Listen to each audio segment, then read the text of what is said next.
What is up, everybody? It's Dr. Vibe here, host and producer of the award-winning Dr. Vibe Show, the home of Epic Conversations, and I'm the host of Epic Conversations. 2020 Best Podcast News Award winner, 2018 Innovation Award winner given out by the Canadian Ethnic Media Association, and I host the only online conversation in the world for dads and fathers that is co-sponsored by Dove Men Care and also Dad Central, Canada's national fatherhood organization. And as part of that collaboration last year, I was part of a team that reached out to over 100,000 fathers around the world last year, fathers and dads around the world last year. As always, I'd like to say you're blessed, highly favored, a magnet for miracles, and a solution for someone's problem. And as always, if you know Dr. Vibe even a little bit or a whole lot, you know I like to have new friends come on the Dr. Vibe Show. And we have another new friend, and we're doing an AM broadcast. And I love doing AM broadcasts too. I love broadcasting and having conversations, epic conversations all the time. New friend we have today, gentleman's name is Dr. Robb Kelly. He's a renowned addiction consultant who believes in treating the problem of addiction, not the symptoms. He's worked for many years helping addicts and alcoholics to recover from their lives from the disease of addiction. Based on his own experiences working with addicts and alcoholics over the last 20 years, PhD in psychology from Oxford University, yes, the Oxford University, and a recovered alcoholic himself, he is a triple threat against the disease of addiction. He was the CEO of a thriving telecommunications company when the walls came crashing down to his alcoholism. He ended up homeless and broken on the streets of Manchester, England, until he found the courage to save himself.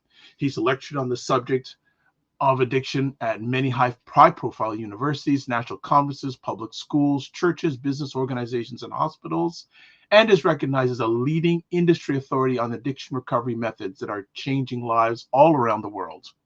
He is currently the CEO of the Robb Kelly Recovery Group, an addiction recovery coaching company he created based on his extensive research and behavior studies that he conducted over the last 20 years.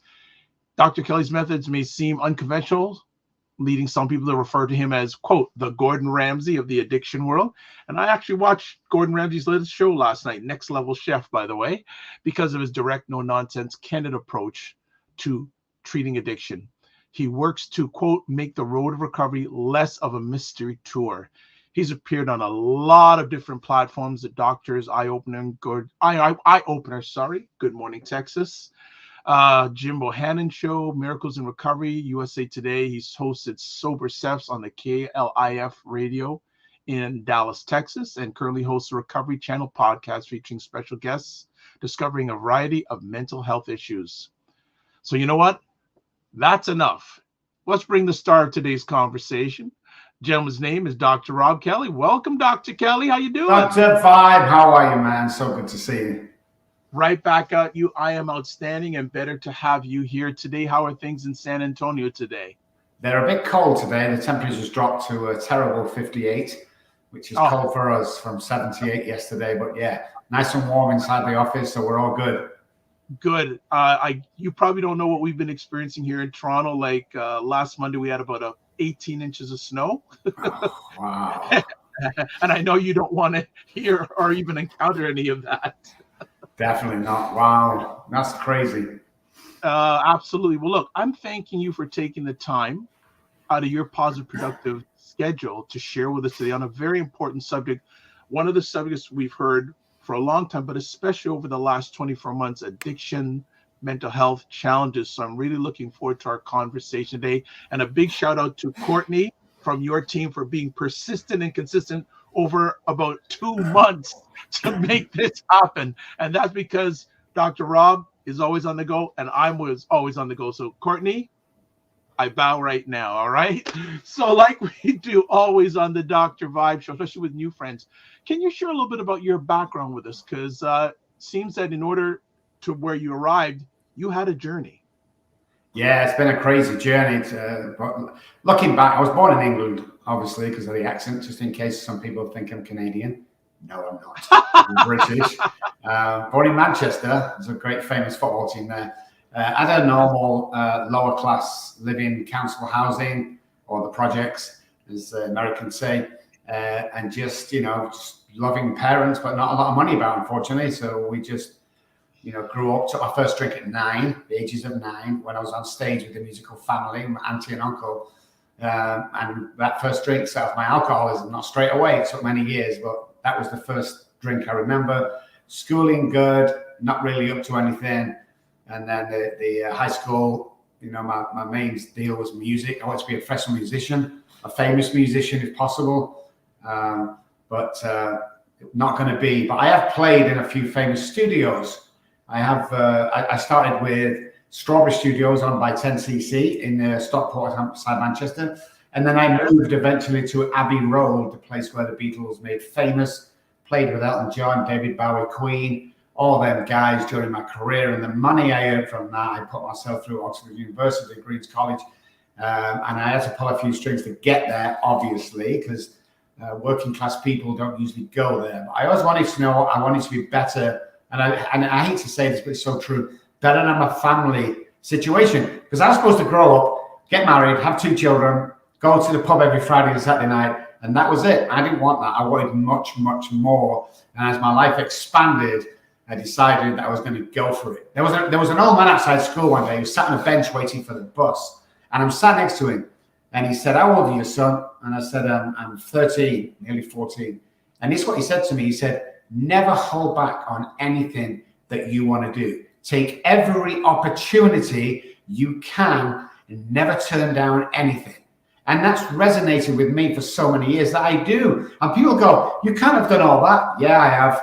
Yes, I have. And I've worked with some of the biggest rock stars, footballers, actors in the world, as well as the best road sweepers and managers. I just open myself. I'm so grateful for every single day. So my life has been crazy because during my drinking at college, I finally ended up with a PhD from college, but then went to the police force, and then unfortunately my alcoholism kicked up, and I eventually was homeless. I lost my children, I lost my wife, my houses, my cars, my medical license. I lost everything, and I was homeless for 14 months, living on the streets, under bus shelters, in bushes, begging for money every day. Tried to commit suicide so many times, and on 2 occasions, guys, it actually worked. My heart stopped, and they brought me back to life, and I hated them guys for doing it. But yeah, that's where my journey took me. Wow. That is an opener. That is some opener, Dr. Vibe, yeah? So we got nothing to talk about, right? Right. We've got, so let me ask then, with your journey, what was your family dynamic growing up? Was alcohol part of the family dynamic with you growing up? Because you said you had your first drink at 9 years old. Yeah. Was that something in the family environment? Yeah, it kind of was. My mum and dad had a bar built in the house. There was always alcoholism in the family. My cousin, my uncle, my auntie. I mean, eventually my mom, even though she had cancer, she was drinking a lot to get away from pain. But yeah, there was alcoholism in the family, and that's what people don't understand is the difference between drug addicts and alcoholics. Is alcoholics are born this way. That it's passed down from generations. It's a biochemical disease. It's passed down from generation to generation. That's not so much in drug addiction. So the alcoholic brain is slightly different.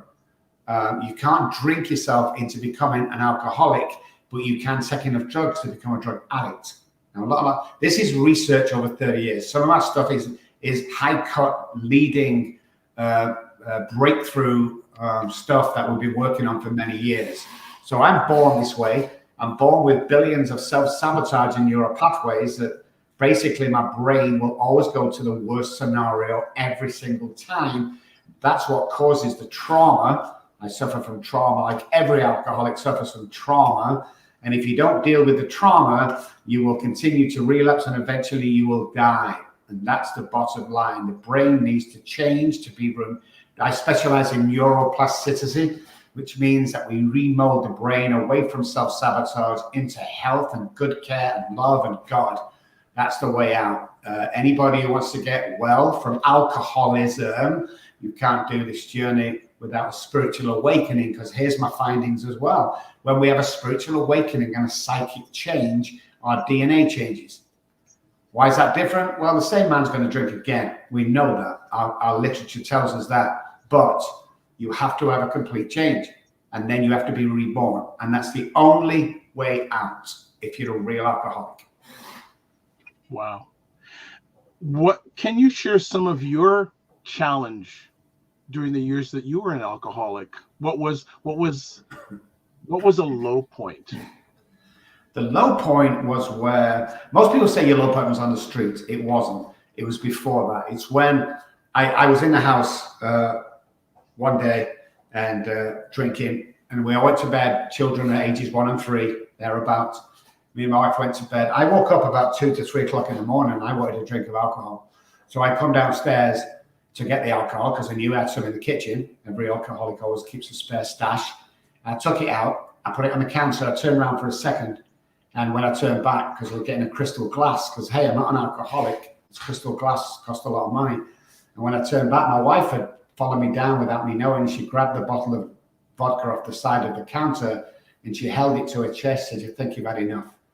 Why don't you go to bed and sleep this off?" Now, you would have thought I would have said, "Thank you, Mrs. Kelly. Everything's cool. I'll go upstairs." I took a kitchen knife out and stabbed her 3 times. Then I fled to Spain. Still not the worst point, Dr. Vibe.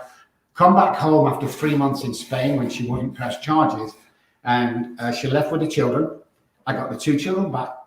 Long story short, got the 2 kids back the next day. I put them down in front of the TV.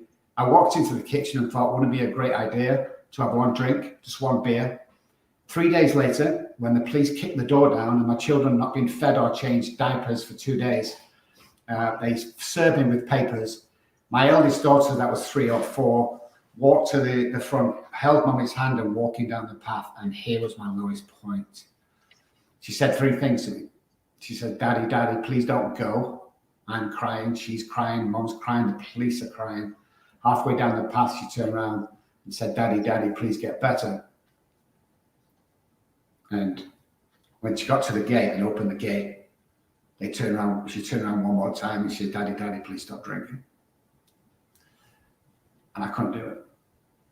I went back into the kitchen and opened another beer. And 6 months later, everything had gone. I was on the street. So that Daddy, please stop drinking, which is the name of my book out there. It's not for profit. Everything goes back in the community. But yeah, that was my lowest time. I was saying that because I couldn't do it.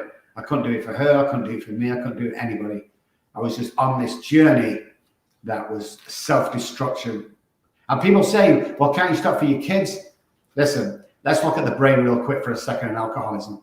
The part of the brain which is called the hypothalamus tells the normal person to drink water, eat food to survive.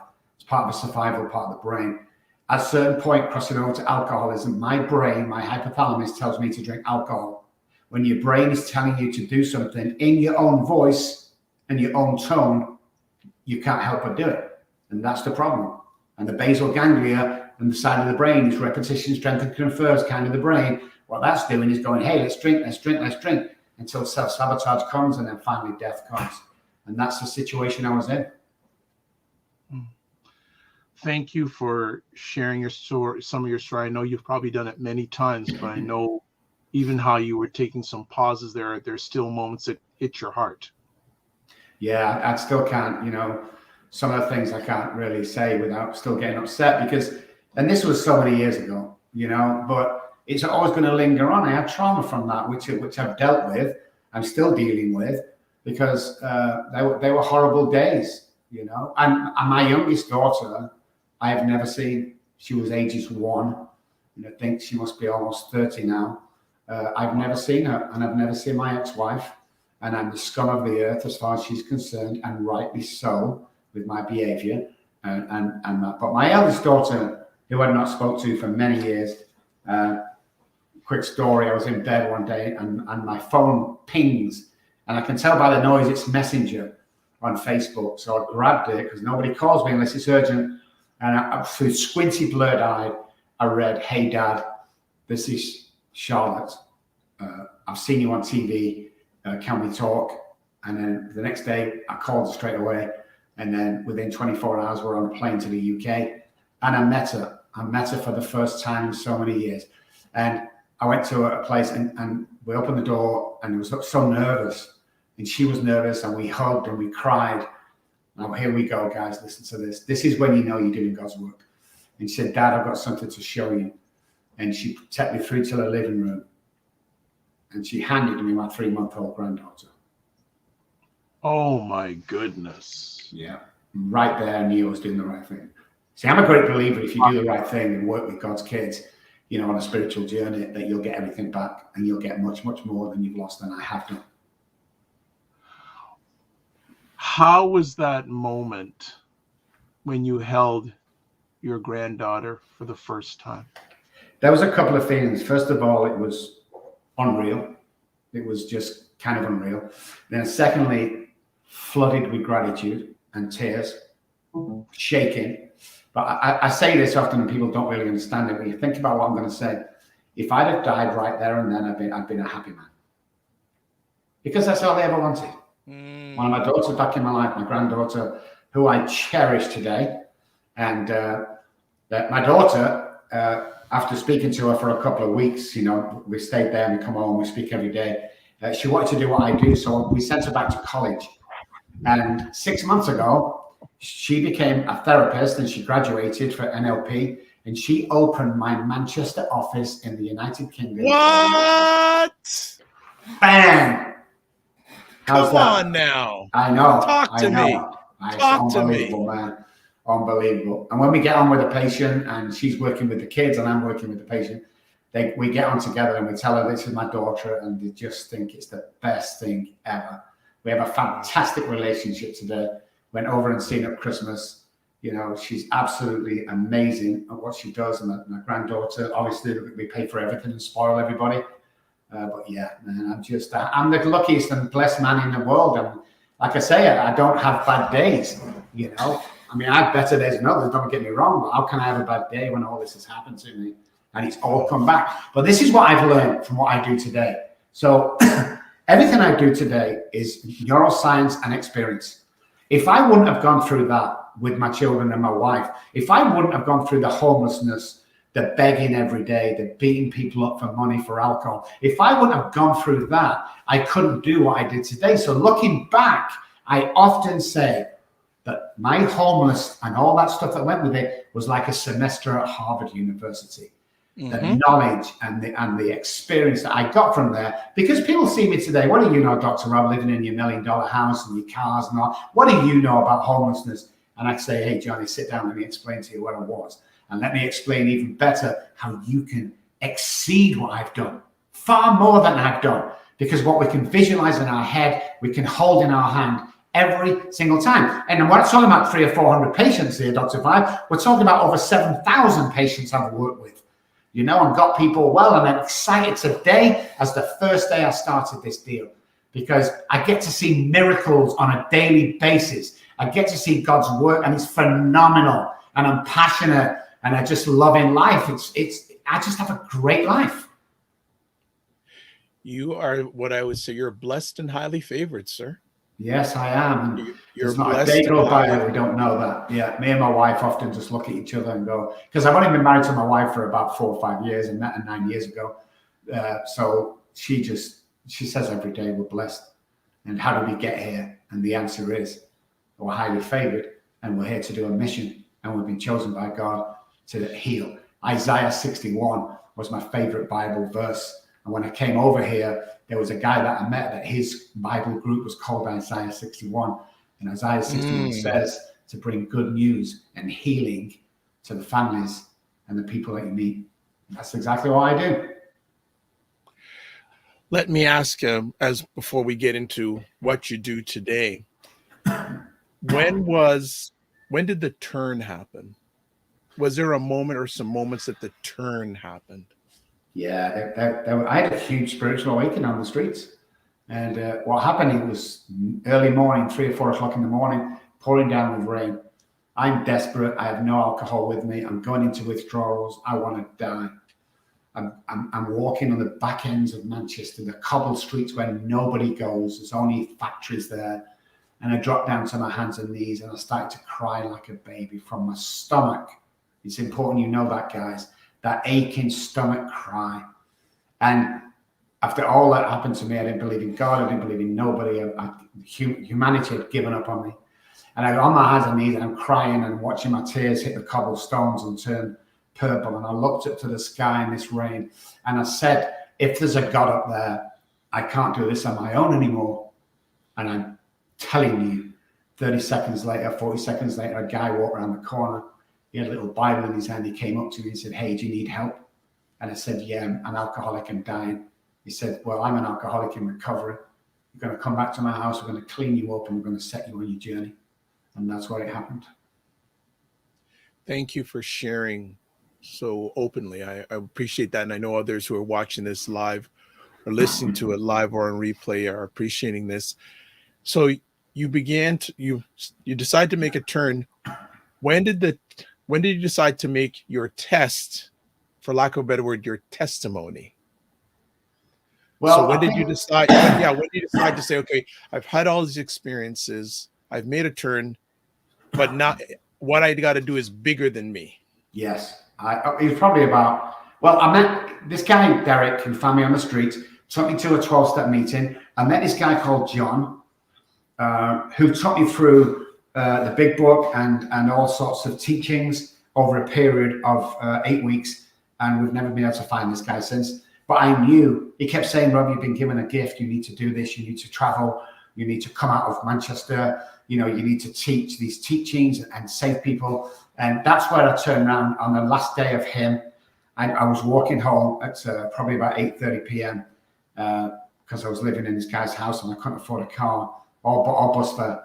And I knew on the way back that I had a mission, that I was given a mission. And I tried to go back a couple of weeks later because the next day I was in this guy's basement. The next day I got offered a part-time job out of nowhere, which later turned into a full-time job.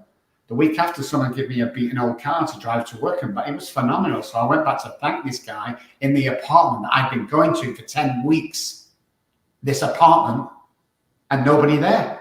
And I knocked on the neighbor and said, well, can you tell me where John's moved to? And he said, there's been nobody there for 6 months.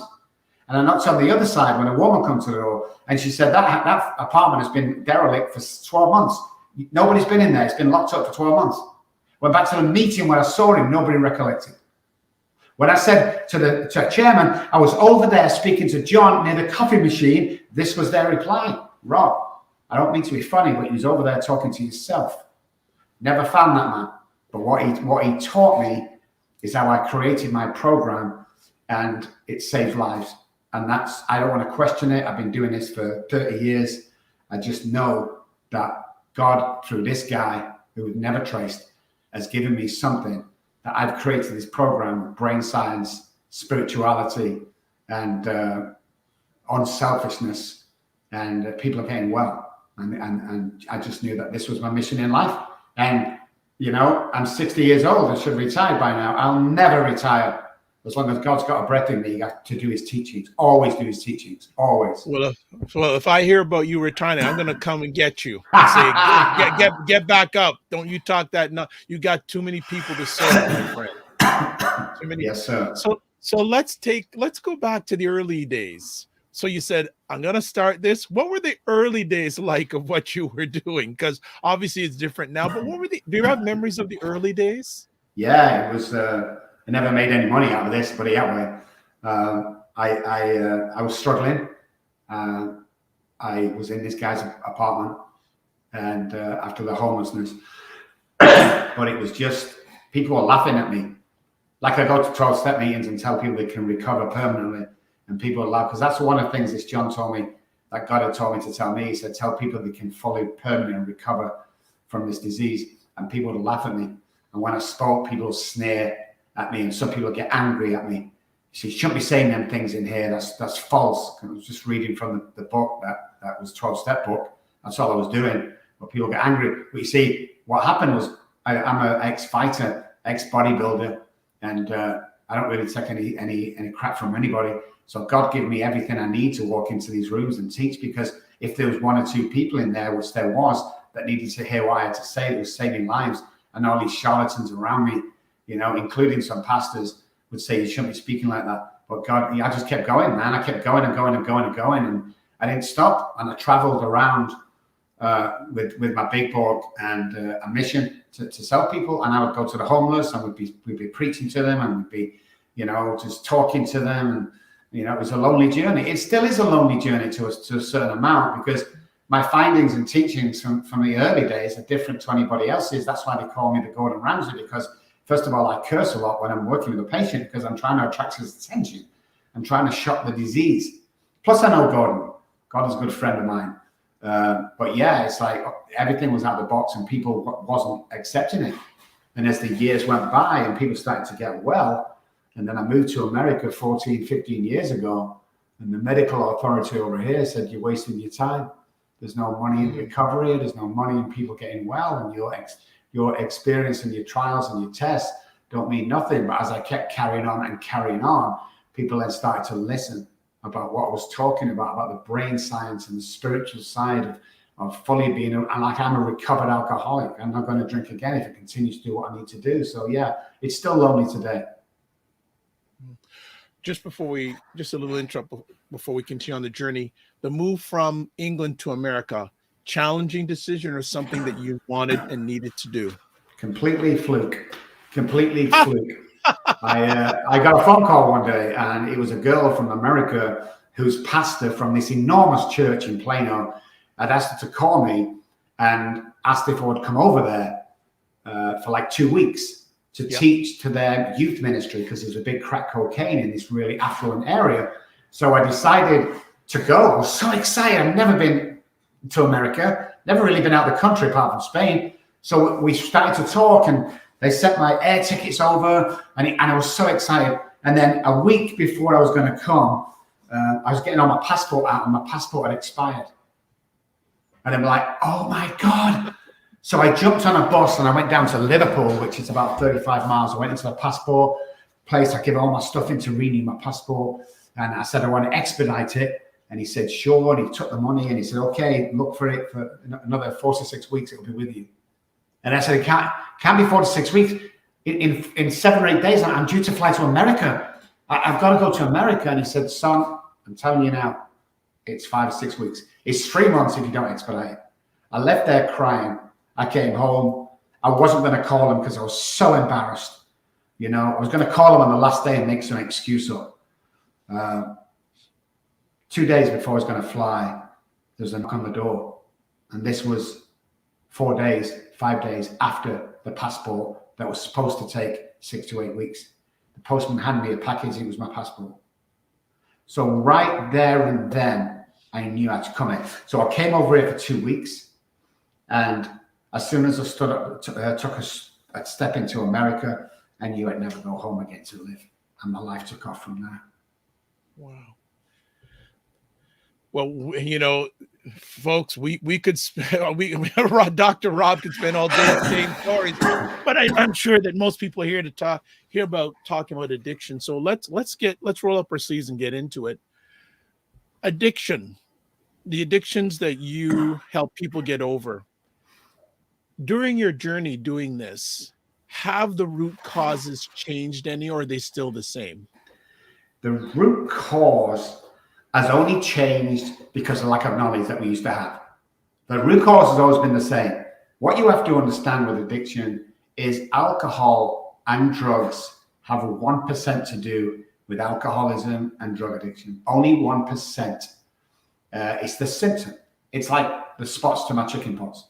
Hey, Rob, you've got chicken pox. How do you know? See the spots all over you. No, that's the symptom. What I actually have is a viral infection that can kill me as an adult. People only see the bottles. They don't see the internal stuff going on with the brain biochemical disease that I have that switches. So information and knowledge has changed. Root cause of any addiction is trauma. People say, what's the gateway drug? Is it marijuana? No, it's trauma. Everybody who's an alcoholic or addict has trauma. And I'm not talking about a plane crash or, I'm talking about the littlest things, oh, you can't go to college like your brother. Don't be stupid. That's a crazy idea. Trauma as a kid. That kid will carry that through to his adult life. And when he comes to make a decision on wife, car, house, whatever it may be, he's going to hear mom's voice going, that's a waste of time. Don't be stupid. You can't do that. That's where the problem lies, in the subconscious brain. Hmm. One of the great supporters of the Dr. Vibe Show, Macmillan Group here in the Greater Toronto, says, "Good morning, great conversation, gentlemen." Thank you, Macmillan Group. Well, the star's to my other side. It's not me. So just realize that. Let's break it down too. I do a lot of serving for men. Are the challenges that men have with alcoholism and drug addiction different than those from women? No, exactly the same. The only problem being there is men are supposed to be the household. They're supposed to run the household. They're supposed to be the macho guy and everything like that. They fall from grace, so people take more notice. Over the last 20, 30 years, we found out that women have more alcoholic problems than men, but are very, very reluctant to come forward. Okay, so they kind of suffer in silence. And these are the soccer moms and having wine every day and then go home and can't stop, so they have wine at night. And they don't come out as much as men. And he's taken 100 years or so for men to actually stand up like they do today and go, "Hey, you know something? I got a problem, Dr. Robb. I got a real problem," because men don't like doing that. Whereas women are supposed to run the house when the man's not there and look after the kids and make sure everything's good. And I'm not being sexual or nothing. It's just like, they're kind of the roles I have. Me and my wife run the business, we run our house. But at the end of the day, I try to protect her as a man with my strength. I try to protect her. So, that's how it works. But yeah, definitely women are up there with the men as well, unfortunately. Wow, that's quite a moment that you've just shared with us there, because a lot of people would assume different. Macmillan Group is saying, "Dr. Kelly is opening my mind to the issues that face most of us." Yeah, and listen, here's the deal with alcoholism and addiction. Everybody knows somebody who's suffering from that, and if you don't, it's probably you. That's how rife it is, and we've not even started with the fentanyl tidal wave tsunami that's coming over us in the next couple of years. But yeah, there's two things about alcoholism and addiction. It's the most misunderstood disease, and it's the only self-diagnosed disease in the world. 10 DUIs do not make you an alcoholic. If your doctor tells you an alcoholic, that's not true. You can only self-diagnose yourself. Once alcohol goes into my body, I act differently, and it sets up a chain to absolute self-sabotage. And that's what we need to find out about this journey is, you see mums and dads and they're struggling and kids going into care. And instead of, saying you're a waste of time, you're a piece of crap or whatever, we need to be looking at the disease and going, how the hell can we help you with this? That's why we give over $250,000 last year away to families who are in recovery, families that want the kids back, families that want to get their life back, that want the apartment, that want the little tiny car, that whatever it may be. We offer this help and financial help to these people. Now, we don't ask anybody that asks us, we're kind of shy away from, because a lot of charlatans out there. But we see these people in different communities, in Florida, San Antonio, in Missouri, wherever we go to visit, and we will quietly, pay for somebody's 12-month rent on an apartment, and we'll pay for all the legal fees to get the children back out of foster care. That's what we do, because giving back is part of my recovery. Love that. I love that quote. Giving back is part of my recovery. I think it's a strong statement. That is beautiful. With, I was going to say this later, but let's address it right now. What impact has the pandemic had? Because a lot of people were going through trauma beforehand, and even more so, a lot of people now are recognizing that they're going through trauma. And I've got to a point where I think most people need a therapist. I would agree with that statement. So here's the deal with the human body and the human mind is the worst thing you can do to a human being is isolate somebody. If we look at the statistics on death row, 90% of people actually get to the chair or the injection are mentally insane because the isolation gets them first. So we're asking people to go and isolate in their own house. First of all, you've got family and kids in there, or even if you're on your own, the family and kids are going to wind you up and get on your nerves, and it's going to be a horrible experience of you and the wife being in the same building 24 hours a day. If you live on your own, it's isolation. Texas alone, alcohol consumption went up by 46%. Marriages and divorces went up by 32%. Addiction went up by 80%. These are the statistics we've been working on since, and it's devastating families. The loss of jobs, the loss of identity. Psychologically, when we walk around with a mask on, we lose our identity. That's a serious, serious damage to the central nervous system and the brain itself, because we need our identity. Most people that come to me don't know who they are, and we get them to see who they are. But when you're walking around with a mask, you're isolating, you can't do things we want to do, the body goes into this depression. And depression is the highest records of depression that we've seen right now. And on a business side, we have never been so busy ever. I can imagine. Well, that's why it took me 2 months to get a hold of you, right? Yeah, ever. I mean, it's just like, I'm a concierge doctor. I only treat 4 to 5 patients at one time. Going back 6 months ago, we had 29 patients. We had people we couldn't turn down because they were dying. I was working from 5 a.m. until 11 p.m. at night time, trying to get to these people and see these people, and with all my therapists and, all the people we can help, just trying to get help for these people. And we did it. Dr. Vibe, we did it. Most people we work with are still sober today, and they've got jobs back and they've got lives back. But I was exhausted after all that, because if I don't take care of me, how can I take care of anybody else? So we vacated a bit. We took December off completely. And then only Monday did I come back to work to get to start again. But yeah, it was very, very busy. So many people suffering, There's so much, and I'm already going to ask if we can have you back again sooner rather than later, because there's so much that you're peeling here that is so powerful and informative. One of the things that you mentioned, most people don't know who they are. Most alcoholics, they don't. Can you delve a little bit deeper into that for us? Yeah, as people, we carry our childhood with us, our trauma from childhood, and we'll never be good enough. I've come to this conclusion: never going to be thin enough, never going to be blonde enough, never going to be rich enough. End of story. Once I resigned myself with that, life got a lot better. But people don't know how powerful they are. People don't know that everybody in the world is empowered. But what happens, they look at these guys at CEO of these billion-dollar companies and go, wow, I wish I could do that. The only thing that's stopping you from doing that is you. That's all. He believed in himself. You don't believe in yourself yet. It's like, let's look at quantum physics plays a part in this. Let's look at a basketball court, for instance. Quantum physics says, proved science, nothing solid. I can be on that court up to 25 places at the same time. So visualize this, guys. The basketball, 25 places at the same time. Let's have a look. Where do I want to be? I want to be over near the goal. So I walk over to the goal, I wait for the ball, I get the ball, slap it in the net, and I become the hero of the game. Okay, question is, how do I get there? Listen carefully. You walk over and you take that position. We don't beg for it. We don't audition for it. It's there for the taking. Walk over, take the position.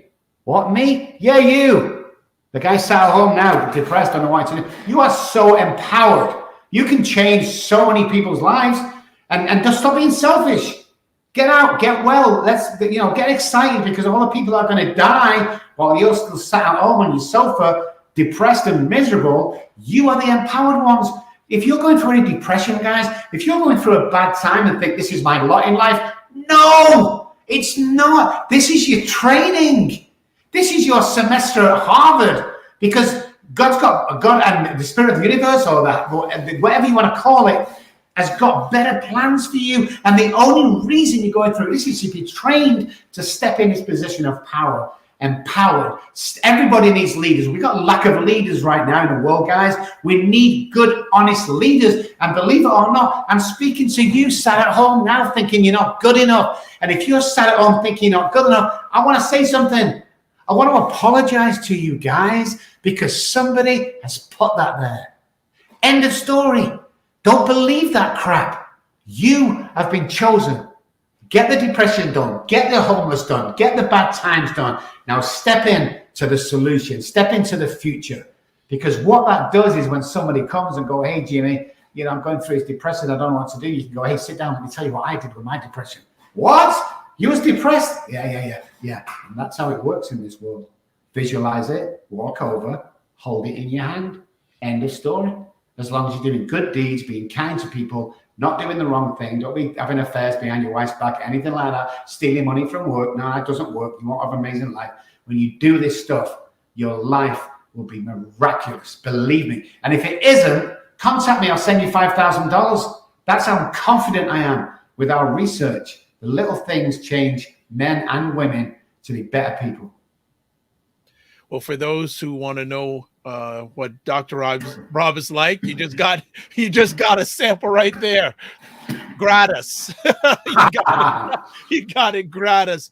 Let me ask you, shared with us a few moments ago that you had like 29 patients going all at once. Were there commonalities at all with them, or what were the things that they were sharing with you from where they were when they came to you at the beginning? Drinking was one of them. Alcohol. Now, not all of them were alcoholic, but all of them abused alcohol. There's a difference there. But yeah, more alcohol, depression, and family arguing every day. That's what they come. Because most people that come, it doesn't have to be alcoholism or addiction or any addiction. It could be just lack of confidence. Don't know where I'm going in life. Don't know who I am. But that's the people who came and got stuck in this rut of isolation that they were going downhill. So. What happened? Let me tell you about the other survey that was done. Sure, go ahead. We put 6 mice into 6 different cages, and we have 2 feeders in there. We had one with cocaine in it and one with pure water. Okay, all them isolated people or mice went to the cocaine every time. Okay, so you take it, go back, sleep, come back, take the cocaine every single time. Okay, every time they went to the ones with a little bit of sprinkling of cocaine in. Every time, didn't touch the water, okay? Then we put them all together in the same cage. Guess what happened? They all started drinking the water. We need each other, guys, because if we don't, we start to go insane. And the cocaine was making them feel good because they were feeling so depressed. Same with human beings. We'll take any way out to make us feel better when we isolate. So we've just got to be mindful of that. Listen, knowledge is key to the illness, to the depression, to the bipolar, whatever, to suicidal thoughts. It's key. And listen, I love this show. I've been doing my research on the show. Listen to this, guys. You think I'm full of crap? You think I'm sat here on my ivory tower? Listen, if you're sat at home and you're depressed, if you're thinking you don't know who you are, if you just want a 5 to 10 minute pep talk, I will give you a pep talk that will change your life. And here's my cell phone number. Not Courtney's, not my assistant, not my desk or reception. This is my cell phone number. Text me. I'm obviously busy. I will call you back and give you a 5 minute pep talk. 214-600-0210. That's this phone here, right next to me. Because I'm still in the trenches, guys.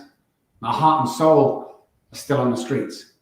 They're still in the projects. It's wherever it may be. I'm still in the trenches. I will never be too big or too rich to help the human being, because that's what it comes down to. And if you're sat at home going, oh, wow, I'll just do my research. Don't Google me, please. Don't Google, because you won't call me. Because I've done everything and seen everything and worked with everybody. But just pick up the phone and text me. Just text. Well, I don't think you want to speak to me. Listen, you're doing me the favor. Believe it. So I've put it on the screen here for people watching live or watching the replay, or on the replay if you're listening. 214-600-0210. And I did not ask Dr. Robb to offer that, by the way, folks. No. He put it out there. He put it out there out of his own heart. Yeah. So gotta help each other, guys. We gotta love each other and be there for each other. Well, because hey, listen, go ahead. I've been in places where somebody said a line or 2 lines to me has changed my direction. I want to be that guy that changes your direction. Not going to cost you anything. It's not about money. It's about being a human being to another human being who is going through what I used to go through. You can double what I've done. I ain't a rocket science. Just believe in yourself. Believe. It's interesting. Someone told me something a long time ago, and I fully believe it, that the more people you help, the more people that need help. Oh yeah, definitely. It's so true. And the other thing to remember as well is, giving back is important. Now, when I was homeless, I couldn't give anything back. When It started that company then. I'm in a position now to give back. You'll never go broke by giving away. You know, and people say, I pull up at the lights today with, you know, a couple of friends in the car, and one of the homeless people will come up, I'll give them $10 or $20. And my friend said the other day, oh, you know what they're going to do with that, don't you? And I said, well, I would hope they'd go and buy alcohol or drugs, because that's what I would do living on the streets, wouldn't you? And they go very quiet. And then you see them handing out money. It's not our business what they do with the money, their time we give them. It's none of our business. Our business is giving time, giving kindness, giving money, if you can do it, whatever it may be. That's our job. Everything else is de minimis. Amazing. Well, let's spend a few moments before we start winding down talking about, you know, the services that your wonderful organization offers. Tell us about the Robb Kelly Recovery Group as we show it up on our screen here. Robb Kelly Recovery Group is a foundation. We have 6 offices, 6 different countries. Excuse me. We help alcoholics and addicts and depressed people to change their lives. We use brain science, neuroscience. We use NLP. We have a great bunch of therapists. I am also trained in neuroplasticity and all that great stuff to change. But we're a family situation. My niece, my daughter, me, my wife, and 2 close friends. That's the company. We are small. We are caring. And we will guarantee that we will change your life, or we will refund your money. Now, that's unheard of. Nobody in the world does that, by the way, guys. Nobody in the world in the treatment industry does that. But we're that confident that we've never had a refund yet. Would you believe? We'll change your life. You've got nothing to lose. Come on board, you know, pay your money, take you through a program of ours. You watch your life take off. You'll get that job, car, girl, house. You'll be sober. You'll be clean. You'll have an amazing life. Believe it. It's just 7,000 patients, 30 years. We do not fail because we care and we're passionate, knowledgeable. Speaking 7,000 patients, 30 years. You know what? I got to ask you, doesn't matter when, where, big, small, share us a success story. I'll share a success story without mentioning the name. We picked this guy up from jail. He's in handcuffs. The judge he's done with him. He wants to throw him back in jail. Now, all the press are over this because he used to be a movie star. Not huge, but, you know, he's in a household name. People know who he is. So we went down there. He asked for us. We took him back to our ranch. We used to have a ranch in Dallas, and I live in San Antonio. And we worked with him for 90 days. And we told him, you're going to be the biggest, highest paid actor in the world. And we programmed his brain to think that way, because that's what it's about. Start acting rich if you want to be rich. Start acting smart if you want to be smart. It just comes. Start acting it. So 2 weeks before he went, we got a big package through the mail with his name on it. And I gave it to him. And as he opened it up, I knew it was going to be good.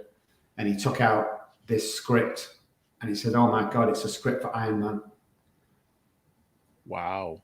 And the rest is history without mentioning anybody's name. So yeah.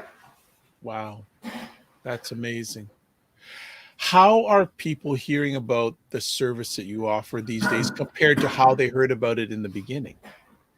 Well, actually, would you believe that all the TV I do, all the high profile stuff I do, doesn't really do anything. It's all word of mouth. How does that make you feel? How does that make you feel, my man? You know, sometimes it makes me cry. Like every single week I'll sit there and he makes me cry because people say such the nicest things, you know, and when somebody calls and they want they want help with either them or the daughter, we pick a name out of the hat and say, hey, call this guy first and talk to him. They'll call the next patient. We don't know who he is. We'll just give him the name, you know, and the call up. And yeah, it's that word of mouth is, oh my God, have you seen what this company's doing? And yeah, it's just phenomenal. Sometimes I can't believe the stuff now I have my haters like everybody else. That's fine. I pray for them every day, but the nice people that say nice things and pass our message on is just mind blowing. What is your vision for the future? My vision for the future in San Antonio, we're going to build a turnkey solution. We're going to build a detox attached to a 30-day stay. and then we want them to go back home with a 90-day online, and then a 5-year case management. And while they're in there, this is what we do now. While I'm working with the husband, my team work with the wife, so that when they go home together, they're all on the same page. A family dynamic is important. So I want to build this unit, this treatment center, different to anybody else's, and I want to leave a legacy. That look at that, he did something. The Robb Kelly Recovery Group did something that changed people's lives. And when I get to heaven, because I know all the bad thing I've done, I've obviously asked for forgiveness and done my best to get back. I know he's going to open the door and do a high five and say, good job. I like that. There's so many, geez, I got to do a part 2 because I got like 7,000 things to have conversations about. But let me ask, for us who are sitting here, what do you want to say to us at this point on January 20th, 2022? Some of us may feel we're okay. Some of us aren't okay. Some of us who think we're okay, we're probably not. What do you have coming from your heart to share with the audience today? We never know how powerful we are. We never see ourselves for who we are. We'll never do that. We have to rely on other people to tell us that we're doing something good, because we'll never know. So start believing in yourself. Start, walking. Start walking with your head up. Start walking with your chest out a little bit. Be kind. Dress accordingly. Speak accordingly, and act accordingly. And each and every one of people out there, you're not watching this by mistake. I want to get that out of the way. You haven't tuned into this by mistake. There's a reason why me and you and Dr. Vibe is talking right now. Because if you're listening, you've been chosen to be a leader. So perk up. Let's do it. Let's get out there and do it. You're so empowered.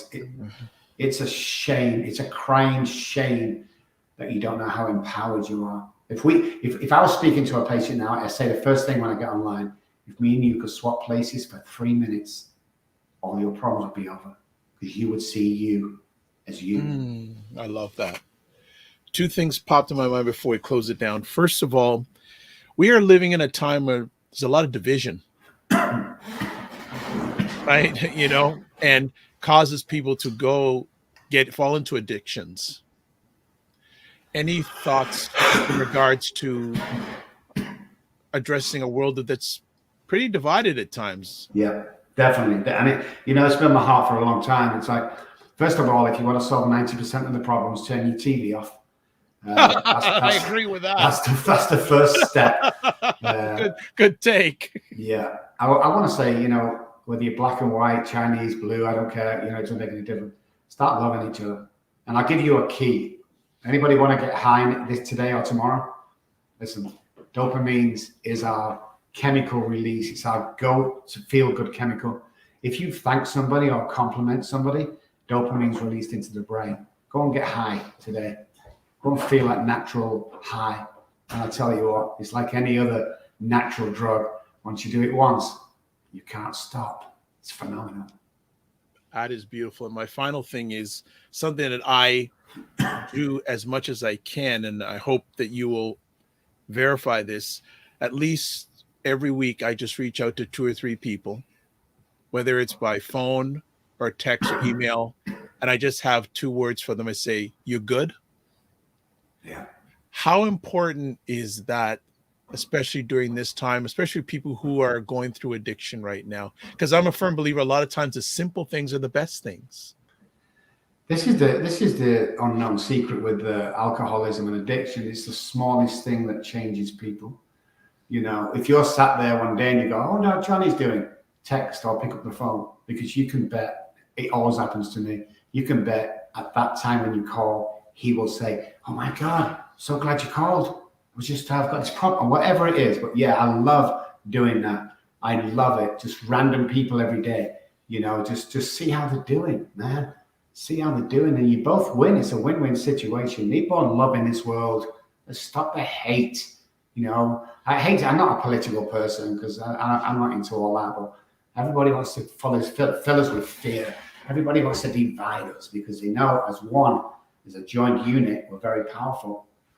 So yeah, start loving, man. I'm telling you, just that hate causes cancer to grow even further. That hate will make you miserable until, I often say to people, last night I went to bed, I was 18, I got up this morning, I'm 60. That's how fast life goes. Do you want to waste it really being hateful and resentful and, you know, that brother you haven't spoke to for 10 years because he stole your job or something? It's like, come on, it's time to finish that. One person at a time. Wow. This has been a powerful conversation. This is the third time I'm going to ask Dr. Robb. We got to have a part 2 sooner rather than later. This is beautiful. So just to wrap things up, if you want to find out more, go to the website, robbkelly.com. That's Rob with 2 B's and Kelly with 2 L's .com. And he has put it out there too. He'll give you 5 minutes of your time, folks. I didn't ask him to do this. He did this out of his own heart. Yeah. Not going to sell you anything. Not going to try and sell you anything. Just pep you up. Phone or text 214-600-0210. Just putting up a comment with just Leslie McEwen, who does this type of passion, because I don't call it work. I call it a passion. Yes. It's not hard. It's not hard work. It's heart work. And Leslie, oh my goodness, hang on a second, I need to write that down. Okay. Oh my goodness. Okay. All right. My goodness. Okay. Beautiful, man. All right. Love yourself and love others. Dr. Robb, thank you so much for all you have done, all you will be doing. And we certainly will have to have you back. And I'm going to text you. Great. All right. So thank you so much. Be well. And to you and your family and all the people you have served, are going to serve, will be serving, remember to give yourselves grace. Thank you so much. Wow. What an epic conversation, folks. That was absolutely fabulous. Dr. Robb rocked the house, and I knew he would. And again, big thanks to Courtney from his staff. 2 months of back and forth was so worth it. So everyone, thank you so much for taking the time to watch the Dr. Vibe show today. It's appreciated, not taken for granted. Shout out to the McMillan Group and Leslie, especially for putting up the comments. It's appreciated and not taken for granted. So if you want to find out more about Dr. Vibe, I'm just going to do this right here. I got to find, here we go. There's my website address, the DRVIBESHOW.